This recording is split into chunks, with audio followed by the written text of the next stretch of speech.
Today is a new episode of the Share Talk, and today interviewee is Jualy-san, and thank you so much for coming today.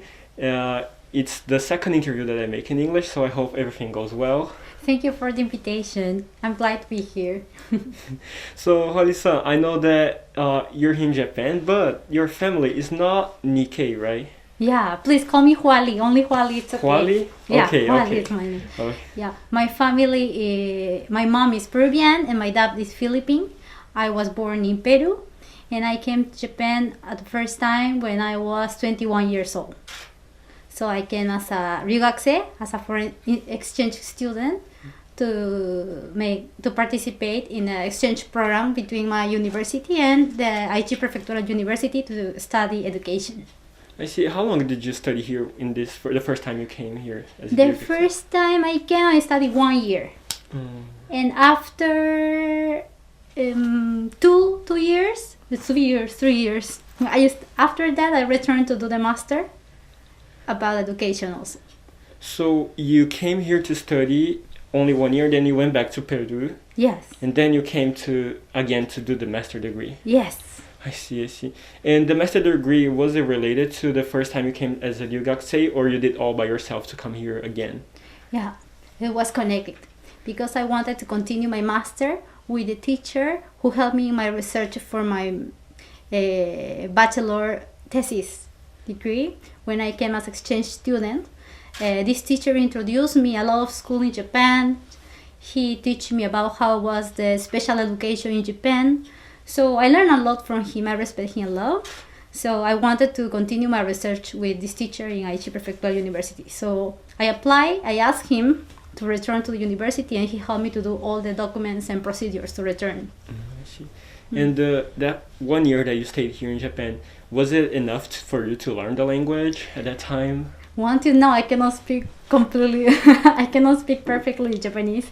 I think the Japanese is a really hard language and have a lot of nuance of the words according to the culture. So it's hard until now understand well the language.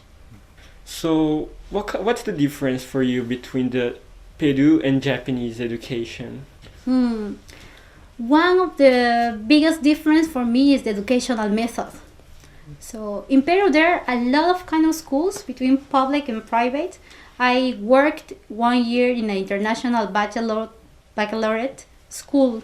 It's called IB schools. It's private, and they use in the educational methodology a lot of. They make the children think a lot. They work about the critical thinking. They try to enjoy the children in the class. A lot of games.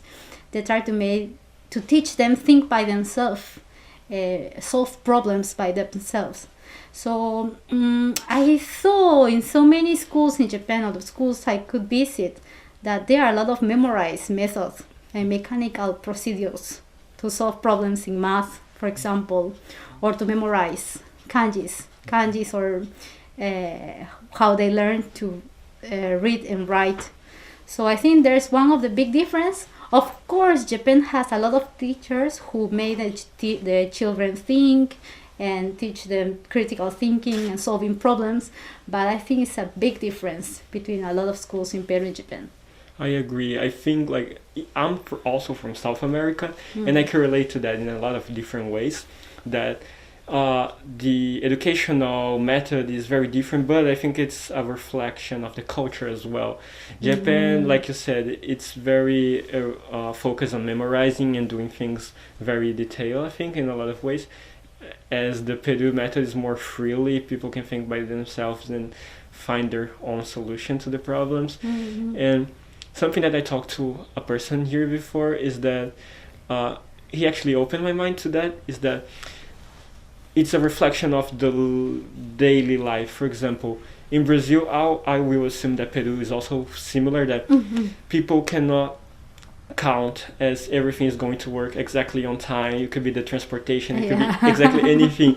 So we have to find our way around things. Like if I cannot catch the bus, I have to take the train, and then I have to do. So people live by this kind of improvisation all the time.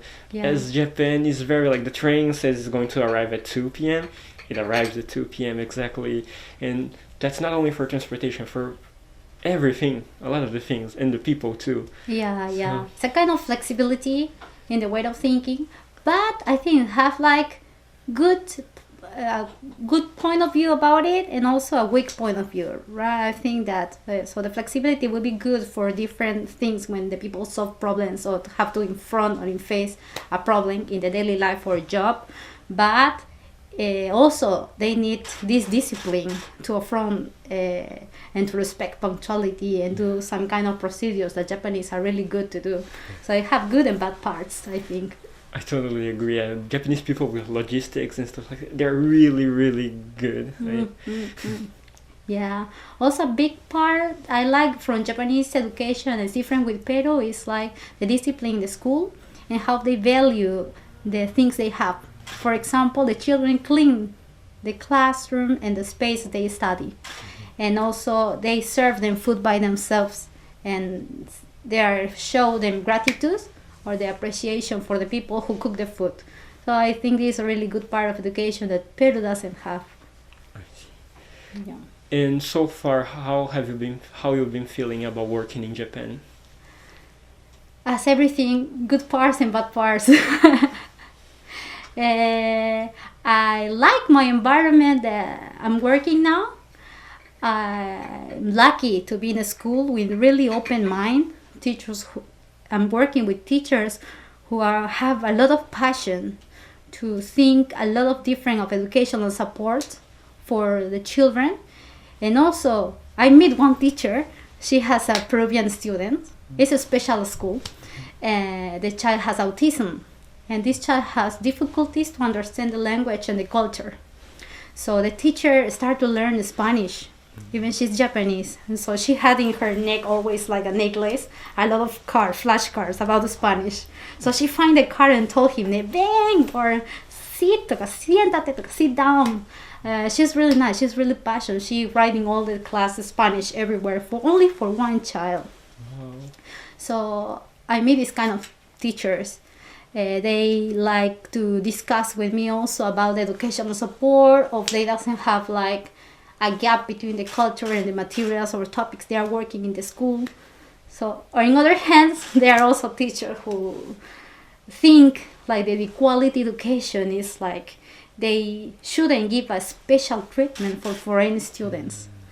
Like they think it's a special, they treat them different as an equality, but they don't think like they are people with different needs and they need different educational support. So there are different kind of teachers. I see. In dealing and teaching kids with autism, what kinds of things you have to be aware of when working with these kind of students? First is like the condition they have autism doesn't mean like all of the people who has autism are the same. I should watch them, know them, and also know what they are their needs, because every child is different, even they have or not autism. So after I meet them, I know them the first days, I know what kind of educational support should do for this kid or the other kid.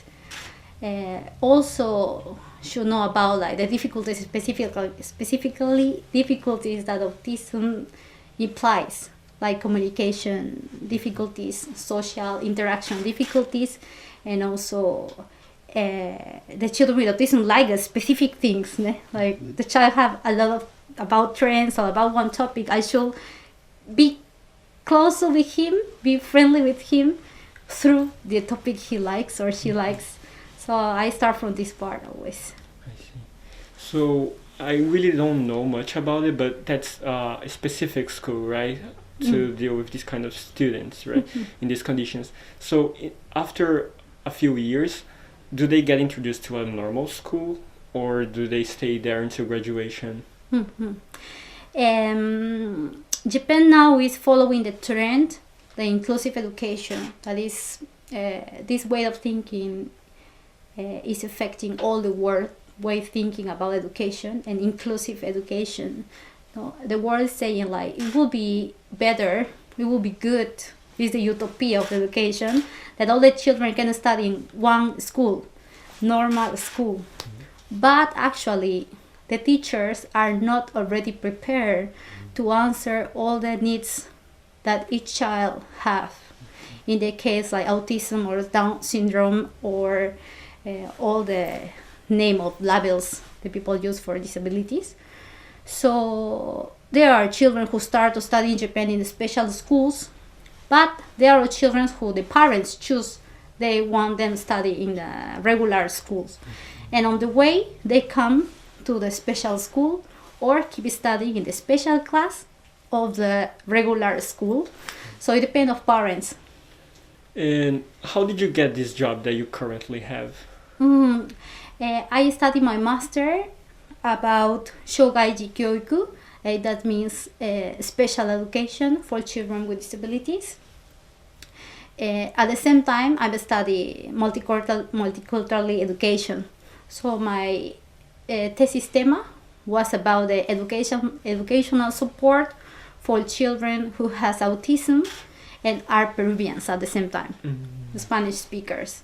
So I went as a volunteer and to do my research to a special school, and through my research and experience I have there, I could work in the school. I was going as a volunteer. Yeah. And before that, have you worked as a teacher before, or it was the first time? Actually, I work as like teacher since I'm 19 years old.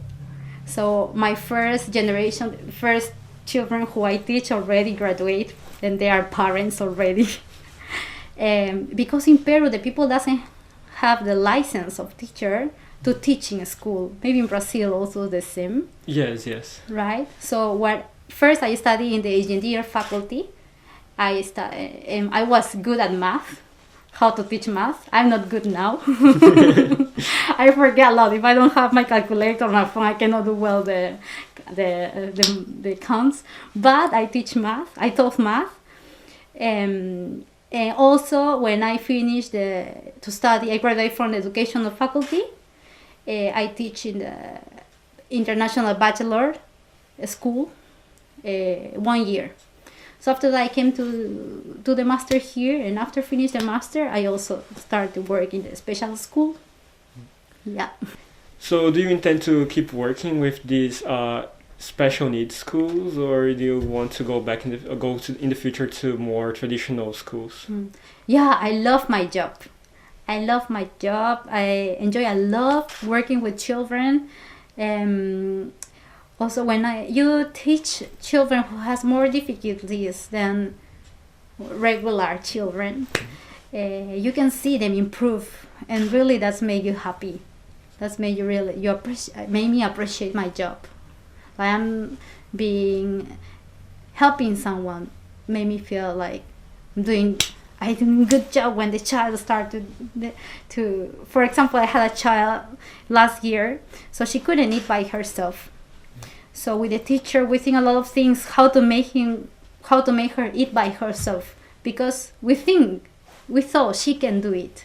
So we changed the spoon, we put tube and make bigger the spoon. We changed the table, the inclination of the table. So we made so many things to make her eat. So finally, when she touched the spoon and could put the spoon inside her mouth, it was really happy feeling. Really, I don't know how to explain, but it's a success feeling. Like, yokurikita, like she can do it. So it was a party in school. Yeah, and the child now is eating by herself. But you can see the improvement of the children is really good. So I'm thinking in Japan, now it's growing the foreign people who is living in Japan, and also the children. So those children have special needs, and teachers in Japan should start to think from now what kind of educational support they should make for them, neither they have disability or not. Also for language, how to teach the Japanese as a second language, how to make educational support for children who has difficulties with attention or with social interaction or with communication. So I think it's necessarily teacher who also speak different language and understand the needs of those children. So I want to continue working in this area. So I also know that you have your own activity, which is teaching Spanish to kids that are growing up in Japan. So how did you start that? Can you talk a little bit more about that? Yeah, it was a crazy start because one friend who worked in Aichi as an interpreter translator of Spanish, she asked me to teach her children Spanish because her husband is Spanish, so their children speak Spanish and Japanese. So she wanted me to be the teacher of her children. So also I wanted to teach all the children in the city and was working as a translator in Seto. Because in my work I have to translate in the interviews between teachers and parents. So in this kind of interviews you can hear all the problems and difficulties that children has, and also how the children are losing their mother tongue language. So they reach a point like the children cannot speak with their parents, and I have to be the translator between children and parents in these interviews. So really easy words like I love you or I do this because I love you. So it was hard for me to do this kind of translations in the interviews in the school. So when my friend asked me to be the teacher of her children, I told her, why we don't make a classroom for your children and the children in Seto, because he also worked in these schools. So she said, yeah, let's do it. So we start the next week immediately, making the program, the curriculum, the objectives, and making all the preparation of what we need. And we start next year in 2019. The problem was the Corona came and stopped our activities. So after Corona, we start online classes, and when finally we could meet children, well, we continue the project, but it was hard at the beginning. In the beginning, how did you gather the students? How did you do the advertisement? Did a lot of the parents came to you, or? Yeah, because I work inside schools of Seto, and my friend, the other translator, also works in Seto schools. In the first meetings with parents, they also told us, I want my children learn Spanish, because learn the mother tongue language is a requirement for children to improve the second language, in this case the Japanese. So if the children of the child doesn't understand well their own language, they cannot develop a second language. So we always recommend parents talk a lot of Spanish at home. Try to read illustrated books at home with your child. Watch the TV in Spanish. Also, of course, Japanese. But the parents find people who can teach the children Spanish. So we told her we're going to make a project. It's going to be free for everyone who speaks Spanish. So the parents communicate each other, and also the schools start to help us, saying the parents and send our notification to them. So only the first contact, the school help us, and also one of the teachers of those children of Japanese, she helped us. So the team become bigger. We were 3 teachers, so we 3 contact the parents, and the parents contact each other and become a big net.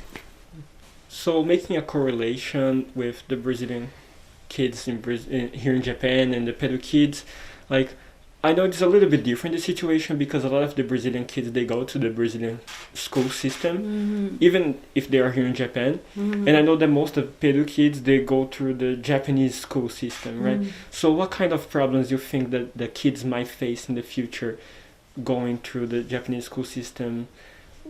What kind of opportunities they can have here in Japan, or what kind of opportunities they cannot have because of that? While I'm watching the schools now, it's like when the Spanish speaker children, I don't know so much about the situation of Brazilian children, but the Spanish speaking children go to the high school. they have difficulties to understand the Japanese in the reading because they don't understand well the kanjis. So there's a big point, like they have difficulties. So they usually, a lot of schools, a lot of teachers label them as a double limited children. It means they cannot dominate well the Japanese and also cannot speak or understand well their own language. So those children become a limited.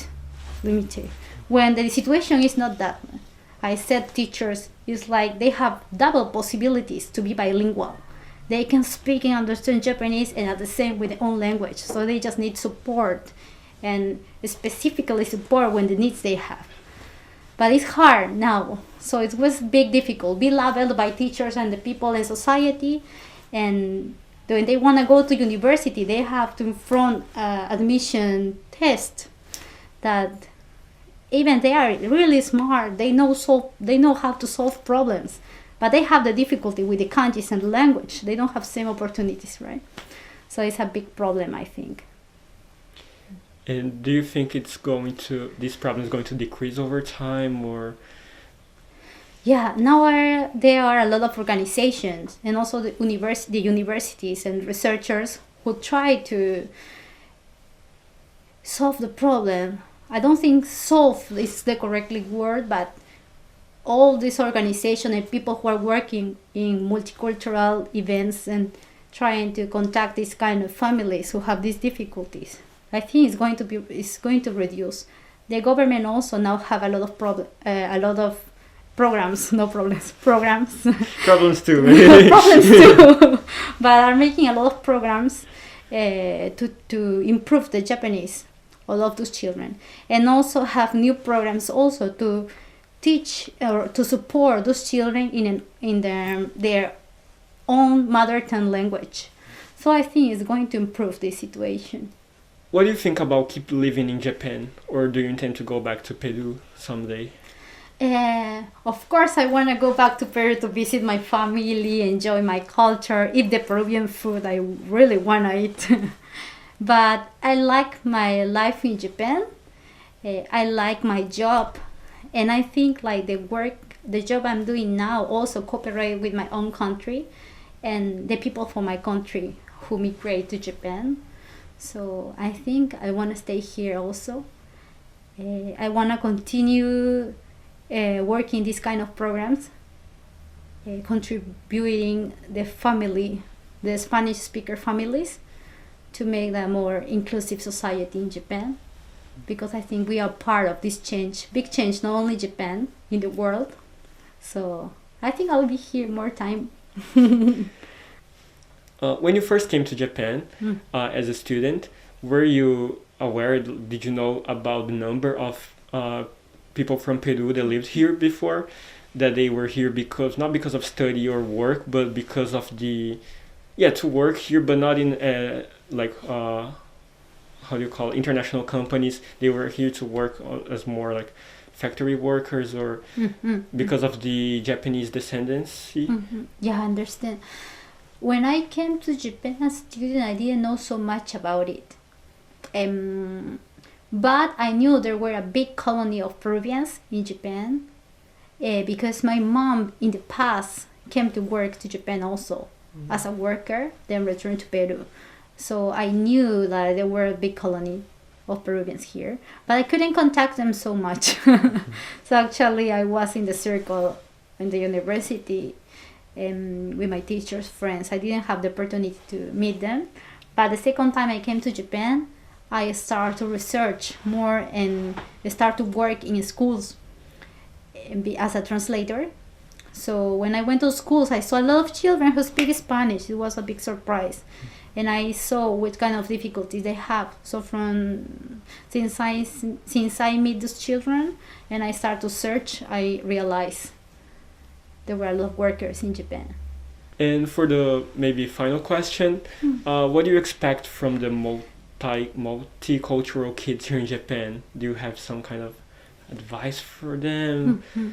Something to inspire them? I don't know if I can inspire or say something inspiring, but I think like how we think about the people, how we see the people, It's like in Japanese they call it torae kata. How we see them, it changed a lot.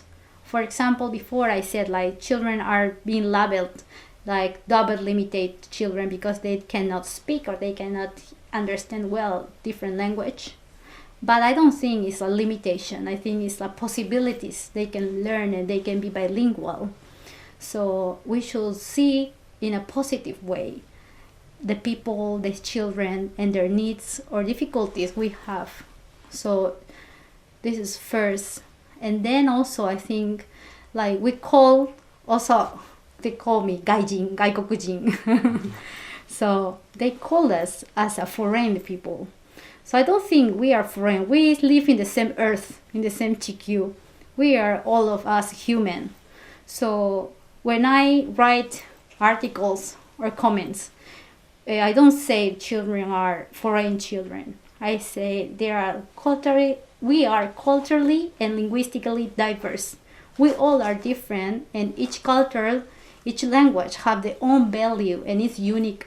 So even you are Brazilian and Peruvian or any country, we have our own value and we should take it as a treasure. So even we are in Japan or any country, we should think like that, I think. So it's okay being Japan and be different. So do you have anything that you want to share about your project or something personal? Yes, if the people are interested to know more about the project we are doing in Seto City, about the Spanish classroom, we are teaching the mother tongue language of the children and heritage language of them in Spanish. You can visit our website in Facebook. It's Libreo, Libreo, in Facebook. And if you can help us of any way, or you just want to see how the children are improving and sending a positive comment about their effort, so all of that is welcome, or you can contact us. Okay. Thank you so much. Thank you.